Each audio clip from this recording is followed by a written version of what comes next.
I went my whole life not believing that hell was real. I said, I didn't want to believe in all that dark stuff, there's no hell.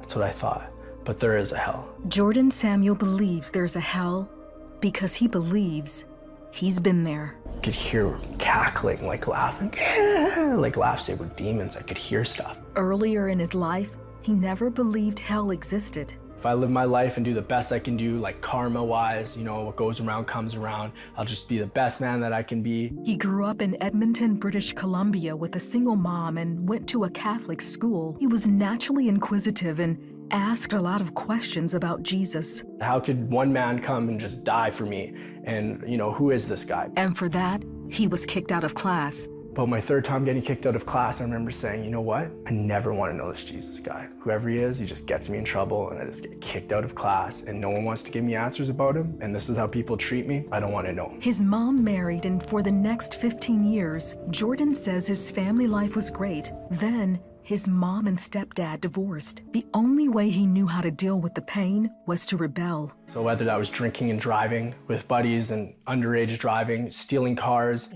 getting stereos and having the thrill of, almost someone catching me. For the next 4 years, Jordan continued his reckless behavior, but he wanted to turn his life around. So he stopped selling drugs and started working for an oil rig company. I was making really good money at a really good house. After work one day, Jordan decided to smoke some pot. He didn't know the pipe he used was laced with crack cocaine, something he had never done before. Jordan was sure he was dying.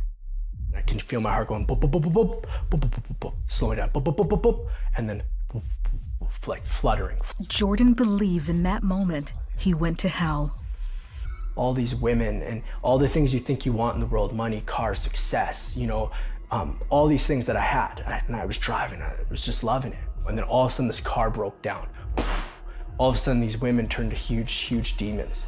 And it earthquaked. And I look behind me and I can hear screaming, it's all red and black. Turn around, get out of here. It sounded like people burning, people that were just burning, that couldn't find a cure or a fix to anything. It was just the worst. And I remember being afraid, gripping the steering wheel. And then all of a sudden it was like, I'm back to my body in the trailer room. As Jordan was taking what he thought was his last breath, he made a declaration of faith to God. Like the last beat, not even knowing why, I just said, I believe. And all of a sudden, I'm gone. That's when Jordan says Jesus pulled him out of hell and took him to heaven. He was all in white. He was in a robe when I saw him. And he looked at me and he wears a crown on his head. And his eyes are fierce like fire, but there is no like color, just bright looking at me. And he just is amazing. You're at his feet. You're at the Lord's feet because he's just perfect. You worship him because he's the Almighty. You worship him because he saved us. Then Jordan believes he was standing before God. The Lord went to the right hand of the Father, and I began to get judged by the Father. And it was the worst, because what happened was he played secrets in my heart that I locked away that I only knew that I ever did. And I thought no one could do, and I could feel what God felt. And I said, Lord, forgive me. Like it was the worst feeling. And he just comes in and he hugs you. He says, all is forgiven. My old heart was broken.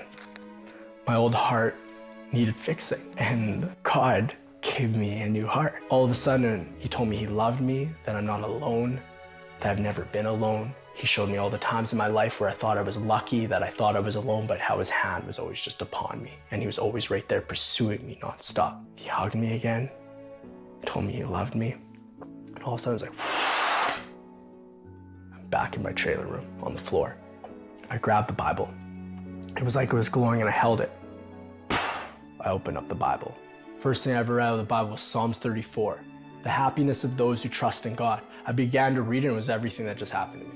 Only God can do that. Jordan shared his journey to heaven and hell with his girlfriend Danica. His voice changed, his eyes changed, his body language changed.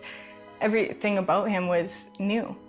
It was different. So there was no doubting that he had had the experience that he did. My mouth, my words, swearing, everything was like cleansed. I was delivered from any addiction I had. Today, Jordan and Danica are married with 2 children. They're missionaries preaching the gospel around the world. They're letting everyone know Jesus is real and that he can change the most hardened heart with his love. God loves the broken and loves the lost, and he doesn't give up on them. He loves them with all his heart. He leaves the flock to find the one, and he did.